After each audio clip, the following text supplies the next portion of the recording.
We're so excited. Let me just say that if you haven't met Felicia Lo yet, first of all, you're getting ready to.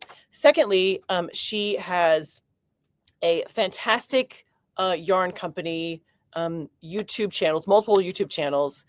And I think what Felicia does so amazingly well is that she calls herself multi-craftual, which we're going to talk about. But she, of course, is a weaver, but she does all kinds of other craft things too. So that is really, she's amazing. And without further ado, we need to bring her on so we can say hi. Hello, Felicia. Hi, everybody. Hi, everybody. Welcome. So excited to be here. Yes. If you can't tell, we are just giddy. We're so excited. So, This is such so a I great thought, group. Thank yeah, you.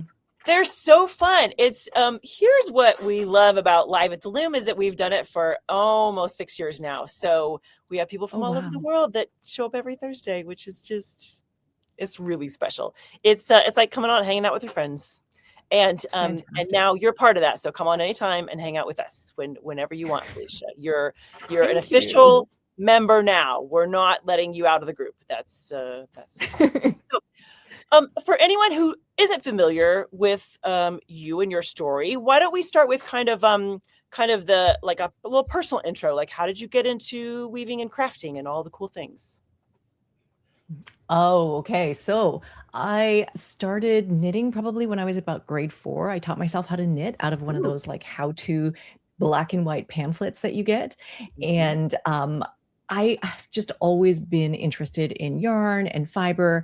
From a really young age, I also started using my mom's sewing machine. Like when I was about 6, I would sneak down into the basement and I would use her sewing machine and ended up learning how to like make my own skirt out of leftover fabric and just stuff like that. But it's all because, you're observing other people doing stuff. So I was watching my mom sew and, make her own garments. And so then I went down that path and then picked up, knitting, picked up crochet around that same time in elementary school.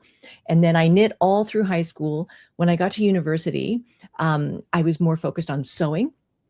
So I did a ton of sewing. I sewed all my own clothes. I was doing dance competitions at the time, so I would sew all my own dance costumes. And then after that, I picked up knitting again. Knitting led me to spinning, which made me want to be curious about like how yarn was made. Where does yarn come from? Why is it all different? How do you get some fuzzy? How do you get some smooth? So I went down the path of learning how to spin. And then from learning how to spin, I had to learn how to dye, of course, because all the wool was white.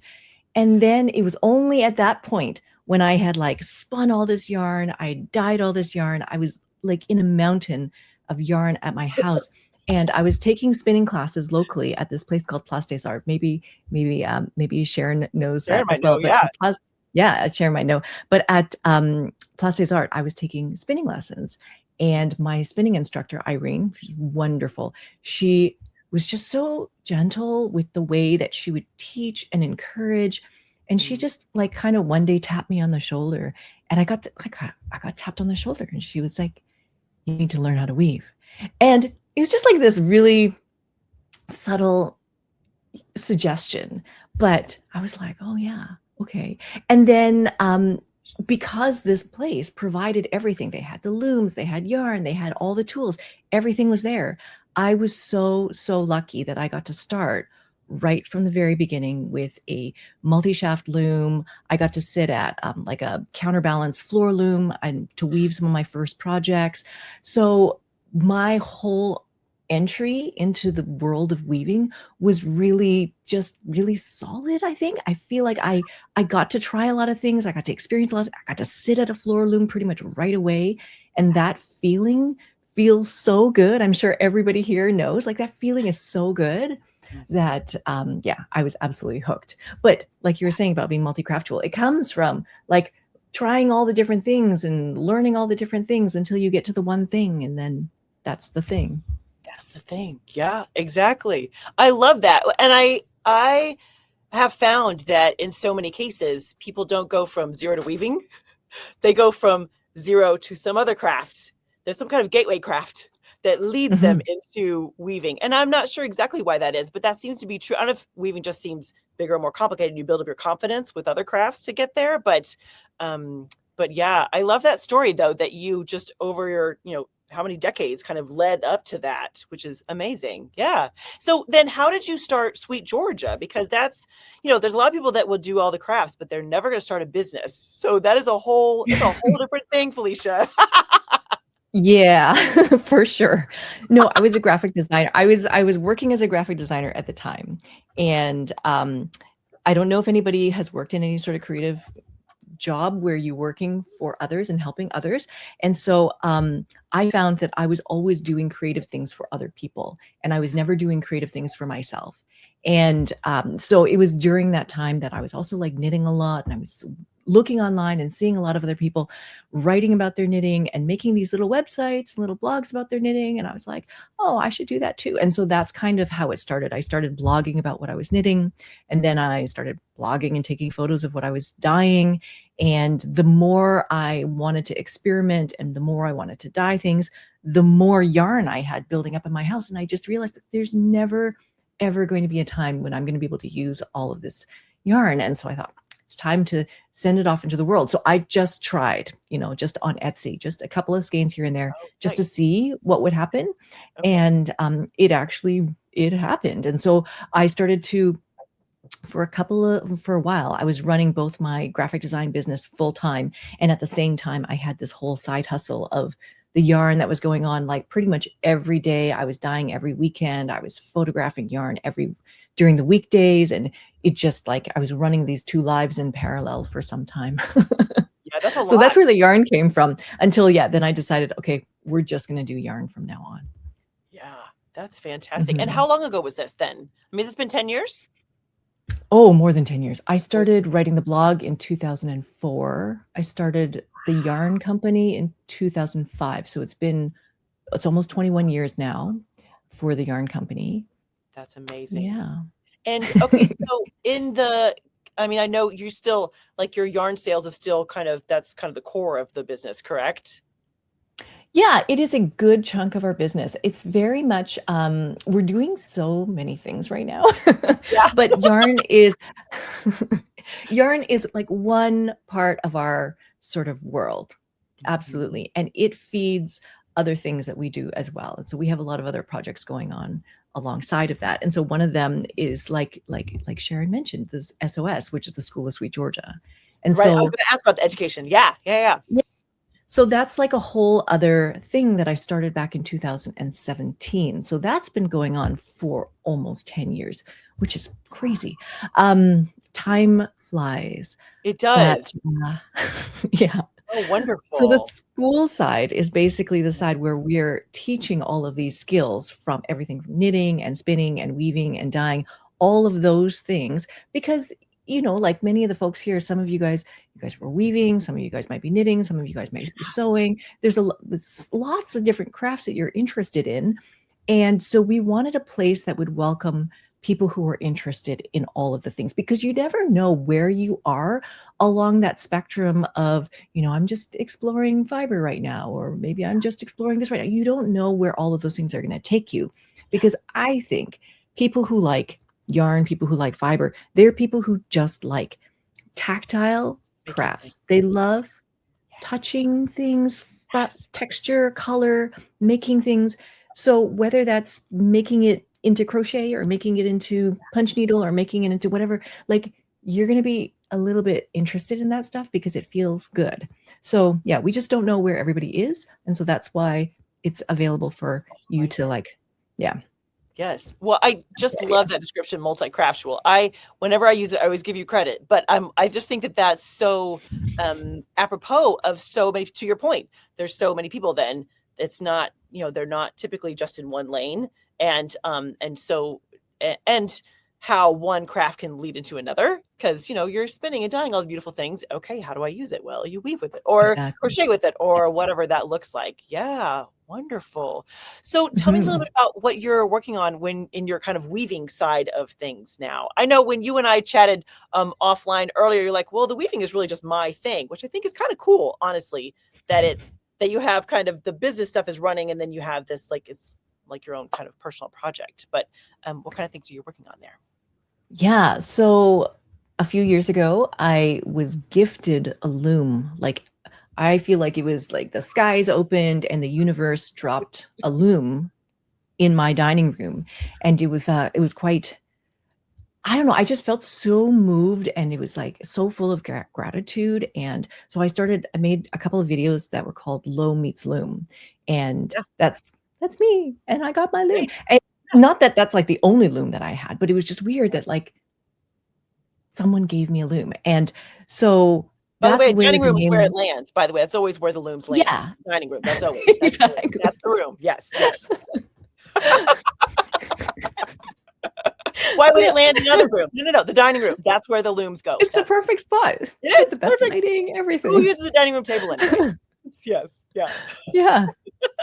So that's where the Low Meets Loom thing came from. And so I just started posting my own explorations on that particular loom. And then gradually it just moved to all my other weaving. And it was just like a place where I could just talk about just the things that I was weaving. Because, you know, obviously through Sweet Georgia, we are dyeing yarn. We're making hand dyed yarn, but we're making, for the most part, knitting yarn. You can obviously use knitting yarn on your weaving loom, but for the most part, it's stretchy, it's elastic, it's woolen, it's, you know, a wool yarn. Yeah, so there's a lot of hand dyed yarn there.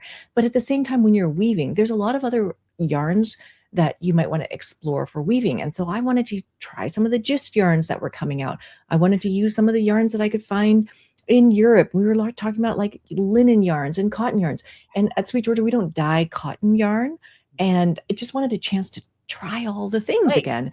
And so that's why like Low Meets Loom is sort of my own personal practice, my own personal weaving practice, where I'm trying lots of different things, exploring. And then out of that, you know, courses might come out, teaching might come out. So like I was so interested to hear that you guys are all doing the tartan, because I did a tartan class maybe 2 years ago, but I loved learning about it. And I love that you guys designed your own tartan and registered and everything. Like that's amazing. It's And it's very beautiful. It's really Thank lovely. you. Carol did an Mhm. amazing job. It was the whole process was really fun because I wasn't on my radar at all, but I knew that Carol did tartan. She's like, "What if we did one for us?" And I was like, "Okay, yes, It's please." amazing. So Yeah. just to hear the process, and because that kind of started a whole, like I think our whole community then has learned about tartans through the process, and I think it's so fun to have something kind of come into your view, and you're like, oh, I don't know what this is. Let's go down that rabbit hole, and some weavers have loved it. I was just like, I don't need to do it again, but neither here nor there, we now understand how a tartan is registered in Scotland and how to read the actual set for the instructions. And we've all kind of learned together because Carol has really brought it up in front, kind of put it in front of us. And it's been really a gift to go through all that as a whole community. So, but I love that Mhm. you did it a couple years ago. That's awesome. Was it like Yeah. plaids and tartans? Is that what the topic was? It was stripes, plaids, and tartans. Yeah. And it was like also learning how to combine colors. I had some here. Oh, yeah. Show and tell, please. These are the ones that we did for our school and our class. Love it. Yeah. Beautiful. So Beautiful, that's Felicia. the tartan side of it. But then I started to like riff on that and then add a bunch of different colors, change it Yes. into different stripes. You just add like random things. So I'm like doing a lot of just experimenting and trying different things just to see what happens. But yeah, Yes. and then you do this in different colors. Then we redid this entire tartan in different weight yarns. Again, we wove it in knitting yarn as well. And so Yeah. that was a project that we did. Yeah, we did this maybe 2 years. Was it last year? It was last year actually. We did this one for our Winterful Weave Along uh, project. So we Yes. do Tell us in the about school that. in our Yes. community. Yes, Yeah. we started a thing probably about 2 years ago. We've done it. This year is going to be the third year that we're doing a weave along called the Winterful Weave Along. And so we start in November. And the idea is that you start in November and then you can weave all through winter. It's just kind of like I have these fantasies of like, you know, being in a cozy cabin and it's wintertime and snow is falling and you've got your, hot coffee and you're sitting there at your loom. There's a fireplace. Like this is all Yes. going on The whole inside my visual. head, I'm right? I'm here for it. This Yes, is I'm here for it. this Yes. is this what I think of. And so I that's love part of what I think of, like when I think about Winterful, you're going to sit at the loom in November. It's going to be wonderful. And you're going to weave through this over, the holidays or whatever. But yeah, the first year we did color and weave. And the idea with the Winterful Weave Along is that you can participate no matter what kind of loom you have. So it doesn't matter if you're on a rigid heddle loom, 4-shaft loom, 8-shaft loom, whatever you want to use, like you can do these things. So we picked color and weave for the first one, which was log cabin. So log cabin is plain weave. You can do that on a rigid heddle loom. You can do it on anything. Fun, though. Yeah. Yeah. And then this one that we did, this one is a 2-2 twill that we did on, you can do it on a 4-shaft loom. You can make a plain weave version of a tartan. You can weave that on a rigid heddle loom. You could also do twill on a rigid heddle loom for sure if you want to. And then this November, we're going to do waffle weave. So waffle weave on a rigid heddle, 4-shaft and 8-shaft versions. And I designed the 8-shaft version, but there's 2 other weavers who are working on the 4-shaft version and a rigid heddle version. And I've seen the prototypes, like the samples and the swatches, and they're so cool because they're all different. And the combination of different colors and what you get to see, it's going to be fun. I love that. I love that. I love that you mentioned too that you partner with other weavers for some of these projects and some of the education stuff. Can you talk about some of the folks that you have partnered with for whether classes or projects or whatever that is? For sure. So in the School of Sweet Georgia, we have a couple of other weaving instructors that we've worked with. One of them is Laura Fry. She is a master weaver here in Canada. She's long time production weaving history, long career also as a weaving instructor. And she is absolutely wonderful. She's written books. We share her books. So much experience and knowledge. And I feel so lucky that we are able to work with Laura Fry on this. Absolutely. The other weaving instructor that we have been working with for years, like since the beginning, is Amanda Wood. And Amanda Wood is she is currently a multidisciplinary artist as well. So she does weaving projects that are like often double cloth and things like that, multiple layers. So she does weaving. She also does ceramics, and she also does printmaking. So she does a number of different things and combines all of those different art mediums together as well. And so she teaches our rigid heddle weaving classes specifically, but she's got this whole other very intense art practice going on as well. So that's Amanda Wood. Yeah. And then in the past couple of years here in Richmond, where me and a couple of other folks from our team where we work, there's a wonderful guild here, the Richmond Weavers Guild, and a couple of the weavers in that guild help us sometimes weave samples and for projects, for things like that. But they have also gradually, because everybody's so interested in experimenting and sampling and trying, they have also really been pushing the boundaries of what we're creating. So they're like, what if we try this? What if we try this? And then they're basically becoming designers in a way, because they're like, well, what if we do this? And they just run with it. Yeah. And so I love seeing where all of these ideas come from. Yeah, it's really inspiring to be with all these folks. I couldn't agree more. I think that when you're around creative people, it does have this kind of, there's no dead end. Like there's always, what if, I'm curious about this. What if we did this? What do we try? I mean, it's so fun. What a crew you have over there, though. Those are some heavy hitters. I mean, that's Laura Fry is big name. That's amazing that you're working with her. Yeah, I love that. Now, we did have a question that came in while we were chatting. Where did the name Sweet Georgia come from?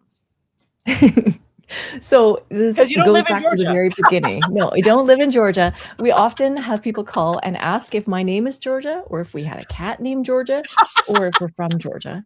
And then people are confused when we say, no, I'm from Vancouver. No. Like, sure. Yeah, Vancouver, sure. Yeah.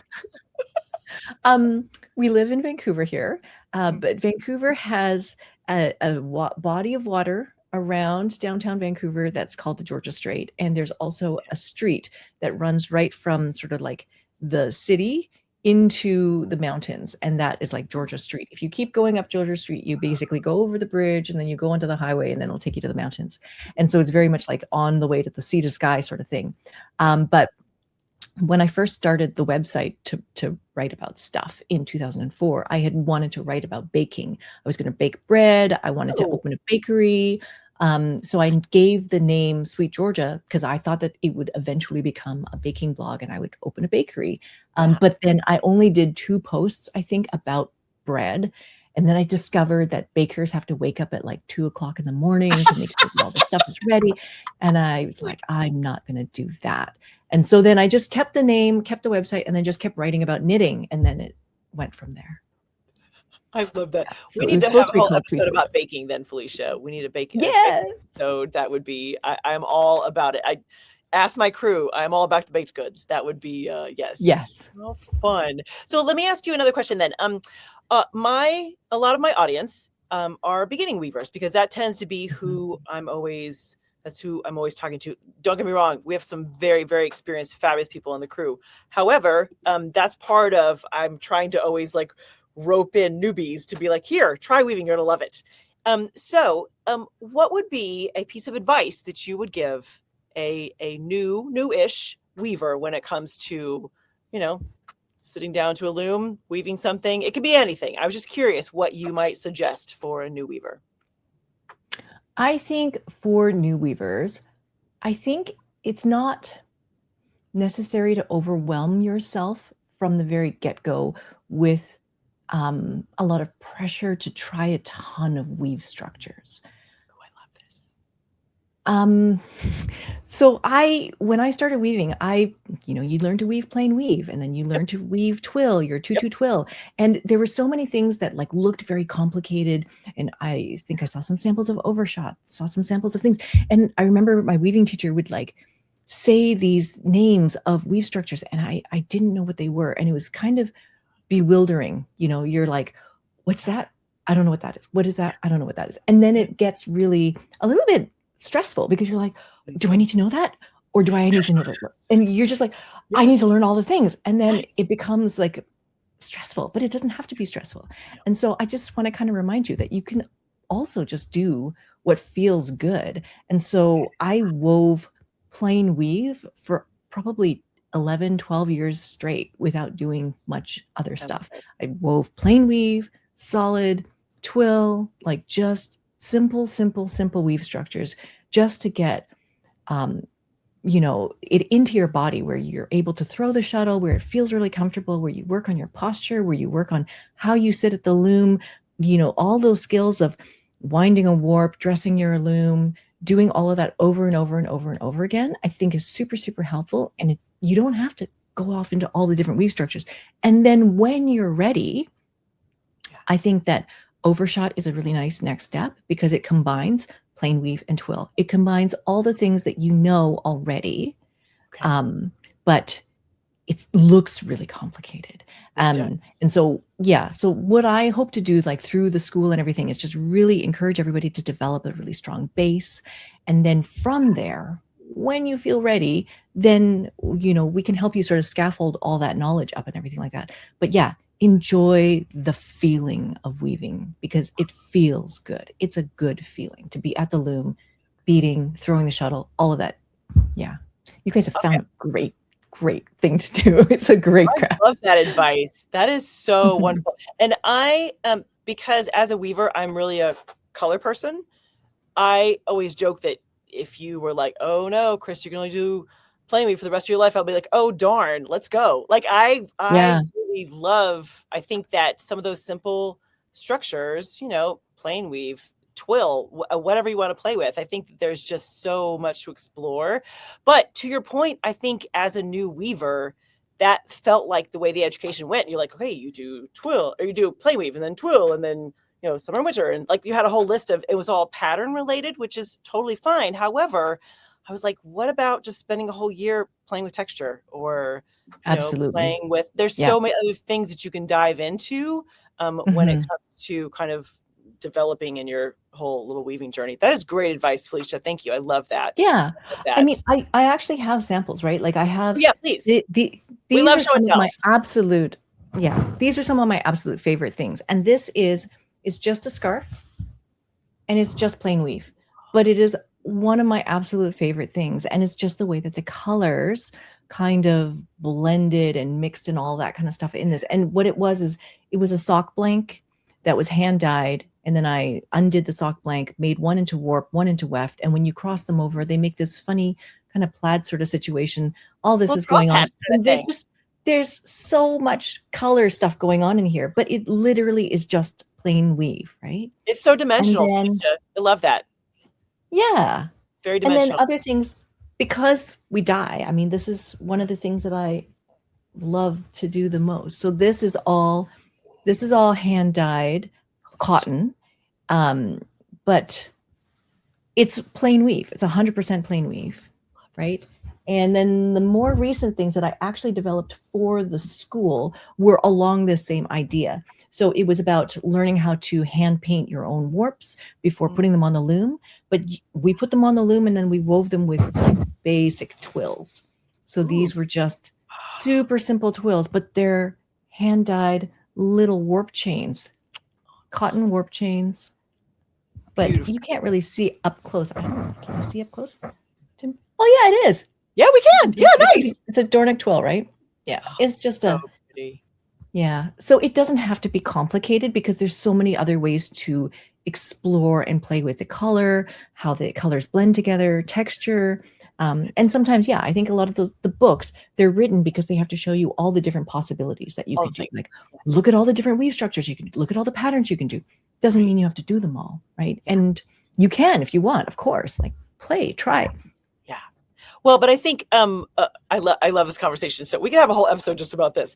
But I think that for me, what I found as I got into it is that I really wanted to create interesting fabric, and that did not mean that it had to be a complicated weave structure. I mean, sometimes, yes, absolutely. But those ones you just showed us, gorgeous, fascinating. Could stare at them for hours just looking at the subtlety, plain weave. I think that's amazing. Mhm. Yeah. I love that advice. Very nice. Okay, so I have one more to kind of wrap up our little chat here, and it is just a quirky one. What is one little bit of trivia that people don't know about you? hmm.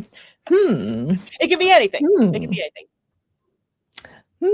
That I wanted to be an opera singer when I was in high school. Get out. What? Felicia. You know I was a music major in college, right? No way, really? Twins. We're totally. That is okay. Wait, opera singer. Okay, tell us more. What? That's amazing. I was obsessed. I literally thought like I could be an opera singer. I loved choir. I loved like working with my music teacher. And then I went and I found a voice teacher, and she kind of told me I was too late. I'd kind of missed the boat and everything. Which was fine. It was fine. But I went to university here in Vancouver at UBC, and I would go to all my science classes. But in between all the science classes, I would like run to the music library. And in that time, there were like records that they had record collection, and I would pull all these old records of old opera singers and go into the listening rooms, and I would listen there and eat my lunch. It's pretty random, but that's what I used to do. That's okay. When you sang though, were you an alto? Were you a soprano? What part was you? What I was an alto. Alto. See, I'm telling twins. We're practically the same person. We both bake. We're both music people. That is remarkable. I love this. Okay, so tell us what's coming up for you and things that they can watch over on your YouTube channel.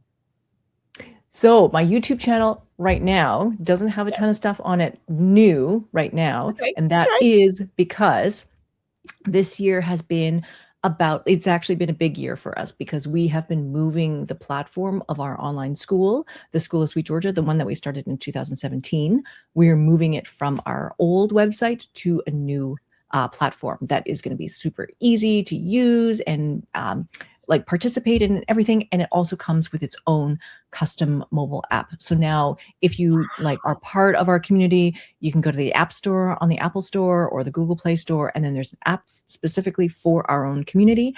But in the community, you're able to get all 115 plus classes that we have. So all the different weaving classes, dyeing classes, knitting classes, everything. But yeah, we are in the process of making sure everything is lined up and ready on this new platform. So that's part of the reason why I haven't been making a ton of YouTube videos, but very good reason. That is part of the plan. It is part of the plan. I will be. Once this is settled down, then you'll see me go and make more stuff. That is awesome. But that's a big deal. That's changing platforms like that is a lot of work.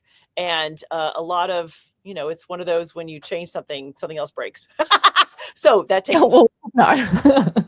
takes a lot of energy. I'm sure you're handling it very well. I understand. You've got it. That's no problem.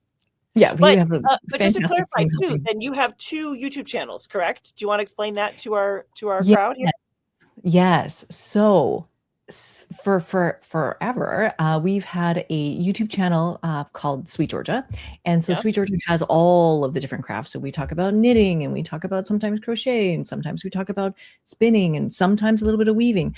And then I found, like my Low Meets Loom sort of personal practice, I needed a space where I could talk more deeply about weaving things and weaving topics. And so because when you're talking to, you know, an audience of knitters, they're like, why are we talking about overshot? Yeah. I don't understand. So that's part of the reason why, like, it's okay to say, oh, look, I wove this thing out of knitting yarn. And that's fun. But Yeah. then when you get really deep into the weeds, then people are like, I'm not listening to this. Eyes glaze over. I wanted a place where we could talk a little bit more deeply about the weaving side of things. And so we do have a separate channel. It's called Sweet Georgia Weaving. And we were putting very specific weaving focused videos on that channel. Here, Yeah. let me put that up for everybody so they can see that here. We'll do a little, just make sure that they can see. That's the one, friends. I mean, you can go to both, absolutely, but the weaving one has the kind of weaving, because the Low Meets Loom on that one. Well, no. So Low Meets Loom has been my own Instagram Oh, account. okay. Yeah, it was an Instagram account with just my Taking weaving. Back Friday, is that, yeah. And then Taking Back Friday were like the Friday vlog videos that I was making every week for a while. I was making them every single week. That's a lot. And yeah. So now I just get to get back into the time where I have time to make them. Because I have so many things that I want to share and talk about. I just haven't had time. Yeah. It's a big world. Yeah. A lot of things to cover. We'll never be bored, Felicia. That's I know. You're never going to run out of things to do. Never run out of things. Yes. Any last things you want to share with our crew? It's been such a delight to have you. We're so tickled. You were just the coolest, and we're so happy to talk about Sweet Georgia, all the cool things that are happening there. No, I'm just so happy that you came over. You walked over at the show in Chicago, and then we got to meet in person. I was like, I've seen you on the internet. I know you. She's so sweet. When she says I walked, I charged, really. I was like, oh my God, she's free. Let's go talk to Felicia. I was No, it was wonderful. And you have such a lovely group of people here. And I'm like really delighted to be here. Thank you so much for inviting me. Thank you. Well, you're awesome. Anytime you want to come back, just say the word. We'd love to have you. That'd be wonderful. So, all right. Thank you so much, my friend. Fantastic. Thank you so Appreciate it. much. It's good All to see right. you. Take care.